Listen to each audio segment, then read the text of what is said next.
Hi everyone, today's video is a part 2 to my British slang video, and we're going to talk about some more British slang phrases, slash, I can't even speak today, slash words today that, you know, I got a bit of critique on the last one saying some of these are not British slang words, but this is just what I understand as British slang, and I did Google pretty much all of it and it did come up as British slang, so, you know, no need to take it all super seriously. This is just a fun entertainment video, so no need to get all aggressive and insulting, so just a disclaimer. So as in the last video, I'll just put it all down below and then kind of explain what it means or what I thought it means, and the sun just came out and I hope it's not super bad. So the first word slash phrase is sod off, and this is actually a bit rude, I think. Sod off, from what I gathered, just means fuck off, basically. And when I first heard it, I was just like, I mean, I kind of knew it must be a rude thing, but I've just never heard the word sod before. It's also used in like a adjective sense, like you sodding ... and it's just basically an insult or a word used in an insulting way. So that's the first one. The next one is a no-brainer, and I don't know why I didn't mention it in my first video, but it's bloody, and it's used for pretty much anything. Like, it's kind of similar to sodding in a way. Like, you could say like, this is so bloody difficult, or this is so sodding difficult. It's just kind of a phrase to use when something is bloody something. It doesn't actually mean bloody as in someone is bleeding and there is blood. It's just an expression, and I can't really explain it any other way except that you can use it in pretty much any phrase. You can use bloody in any bloody phrase how you bloody want, and no one will bloody say anything about it. Then another one, which is really cute again, there's a reoccurring theme within British slang that's kind of cute, is Bob's your uncle. And Bob's your uncle just kind of means that's it, or like, and you're done. So like, if you're explaining something to someone, you could say like, so to get to the shop you just turn left, turn right, and Bob's your uncle. And it just kind of means the conclusion. It's just a way of saying that's how you do it.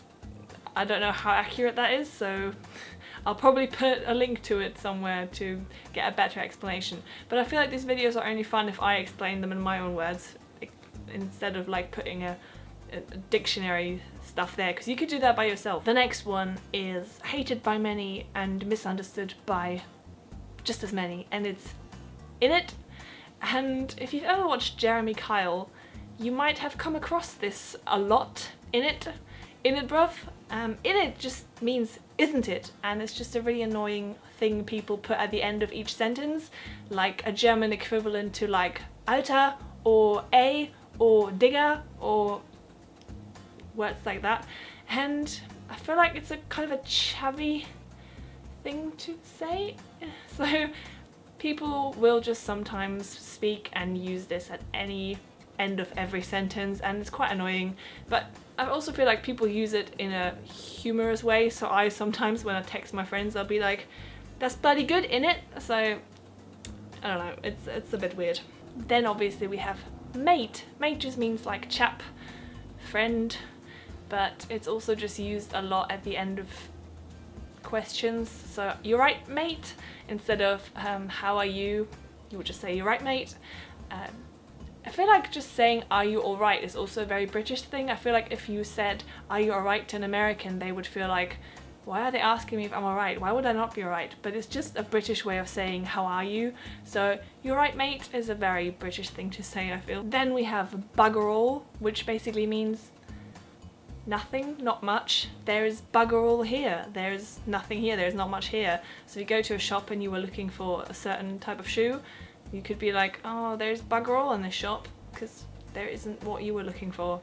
It's again a really weird way to say something. Then we have cheers, and cheers is, again, it's the kind of as a double meaning. So you have cheers as when you are clinking glasses, cheers, but you also say it instead of thank you. So at the end of an email, instead of thank you, you could say cheers, comma, your name. Cheers, mate. Cheers for helping me out.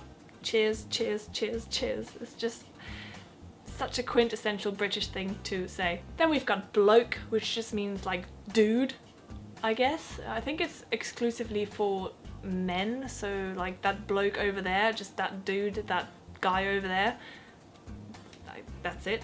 And there's two other ones. There's lass, which means girl, and lad, which kind of means guy. But I feel like lad is a bit different in the sense that lads, I mean, British people often say when they're going on like a men holiday, they say it's lads on tour because it's a lads holiday and it's just for guys.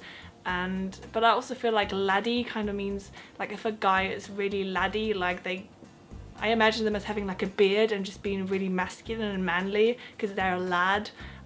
And if men are a bit more camp, then they might not be referred to as lads. I don't know. It's just really, really weird.